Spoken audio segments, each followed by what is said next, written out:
আসসালামু আলাইকুম রহমতুল্লাহি বরকাতুহ। নববধূ দম্পতিরা নতুন যখন বাচ্চা ছোট থাকে তখন তারা অনেক সমস্যার সম্মুখীন হন বা বিচলিত হয়ে যান। একটু অসুস্থ হয়ে গেলে, বাচ্চা একটু অসুস্থ হয়ে গেলে বিচলিত হয়ে যান বা ডাক্তারের কাছে ছোটাছুটি করেন, অনেক দৌড়াদৌড়ি করেন, অনেক টেনশন ফিল করেন। তো তাদের উদ্দেশ্যে বলছি যে আপনারা আপনাদের সন্তান যখন ছোট থাকবে তখন স্বাভাবিকভাবে দেখবেন যে সিজনের পরিবর্তনের কারণে বাচ্চাদের এমনি অসুস্থ হয়ে পড়ে বা বিভিন্ন ধরনের রোগবালাইয়ের সম্মুখীন হয়।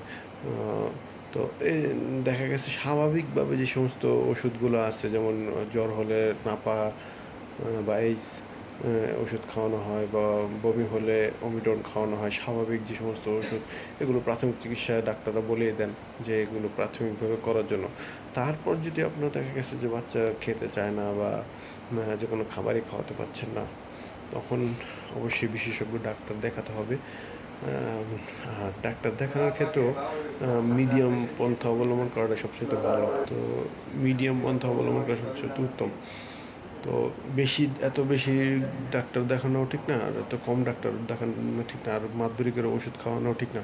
মানে একজনের কথা শুনলাম যে বাচ্চাকে ওষুধ খাওয়ানোর কারণে ভুলে ওষুধ খাইয়ে ফেলছে, বা অনেক মারা দেখা গেছে বাচ্চাকে ওষুধ অন্য মানুষকে দিয়ে ওষুধ খাওয়ান। এই সমস্ত কাজ করা থেকে আমরা বিরত থাকবো। তাহলে কী হবে, আমাদের বাচ্চাদের মারা এই পরিমাণ ওষুধ, যে যারা মা না শুধু, যারা অন্য যারা আছে বাবা, তারা পরিমাণ যাতে বুঝে ওষুধ খাওয়ানো হয়। কারণ বেশি পরিমাণে খাওয়ালেও অনেক সমস্যা, আর কম পরিমাণে খাওয়ালেও হয়তো ওষুধে কাজ নাও করতে পারে। এই জন্য পরিমাণ মতো ওষুধই খাওয়ানো উচিত। আর বিচলিত না হয়ে যদি বাচ্চা খেতে না চায় বা একেবারে নাই খায় বা খাবার দিলে বমি করে ফেলে দেয়, তখন সাথে সাথে ডাক্তারের কাছে নিয়ে যেতে হবে। এই এই পয়েন্টে আমরা কখনো ভুল করব না ইনশাল্লাহ।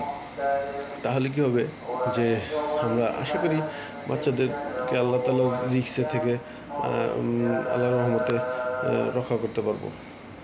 তো এজন্য আমাদের বাবা মাদের অবশ্যই সচেতন থাকতে হবে।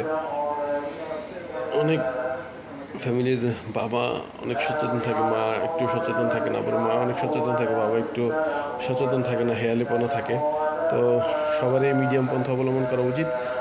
বাচ্চাদের ব্যাপারে অনেক খেয়াল নেওয়া উচিত। আমরা অবশ্যই এটা চেষ্টা করব।